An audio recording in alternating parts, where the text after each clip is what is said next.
最近一段时间，猝死这个词再次被热议。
的头号杀手。从1990年到2017年，中国冠心病死亡人数增加了111.7万，增幅达184%。仅这一个疾病造成的死亡，就约等于我国5大癌症死亡人数的总和。理论上来讲，冠心病的死亡率会随年龄增加而逐渐攀升。然而近20年的数据表明，我国每年猝死的人中，约43%的人年龄在40岁以下。看了小 A 猝死的过程，我们会发现猝死的主要原因是因为血栓堵塞了生命通道，心脏缺乏血液供应，原本通畅的血管为何出现血栓？冰冻3尺非一日之寒。我们把时间推回到几年前，小 A 步入职场不久，已深深感觉到工作的强度和压力。996是基础，加班是常态，偶尔还会通宵爆肝，睡眠不足导致血液里的饥饿激素增多，就是胃口越来越好，他的食量变大了，而且工作繁忙，没有时间健身。吃得多动得少，就出现了过劳肥，多余的脂肪沉淀在血管，压迫着血管，血液流通不畅，而且肥胖的身体需要更多氧气，一边阻力大，一边需求大，心脏只好卖力泵血，血管里的压力变大，就形成了高血压，高压血流让动脉血管壁受损，形成一个个小洞，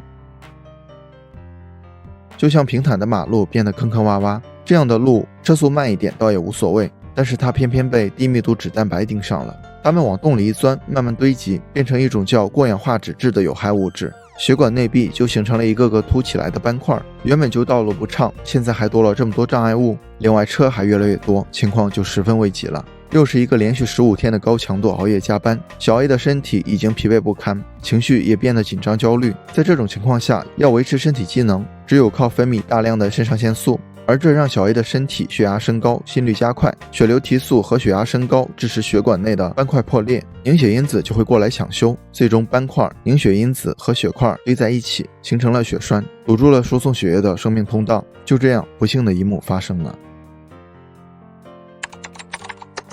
虽说猝死的发生一般很突然，但其实也是有征兆的，只是我们比较容易忽视身体给我们传递的信息。出现这几点症状一定要注意：一、发生昏厥，心跳减缓或者心跳骤停会导致大脑供血不足，从而导致昏厥。如果出现不明原因的昏厥，那就一定要提高警惕。二、胸痛胸闷，就像是有块石头压住胸口的疼痛感，一般休息一会儿就能有所缓解。但如果反复出现这种症状，就可能是心脏供血不足，与冠状动脉狭窄或堵塞有很大关系。3. 无故心慌，心慌一般代表心率加快，这是加速性心律失常的结果。如果频繁地感到心慌，那就说明心律失常严重。严重的心律失常容易引发室颤，一旦室颤发作，猝死的风险系数就会增加。4. 莫名疲劳，就是没干什么体力活出现的疲劳、乏力的现象。如果疲劳的同时还伴随着胸闷等症状，那往往提示患急性心衰。此时若还进行体力劳动，就容易发生猝死。5. 心跳过缓，过于缓慢的心脏跳动，严重时会引起心脏骤停，直接导致人体猝死。当然，心跳过缓有一定的好处，但是对于患有其他疾病者，特别是心脑血管病患者来说，心跳过缓不容忽视。如果出现上述任何一个现象，小伙伴们一定要及时休息，给自己充电。从心源性猝死的成因，我们会发现疾病的发生跟平常的生活习惯有很大关系，所以养成良好的习惯，未雨绸缪，才能将这个死神拒之门外。1. 稳定情绪。我国5516例世界猝死病例流行特征分析显示，影响猝死的主要原因排在第一位的竟然是情绪激动，占比 25.66%。可见生气不仅解决不了问题，还会对身体造成伤害。情绪激动时心跳加快，血压升高，心肌耗氧量增加，这跟猝死前体内器官的变化非常相似。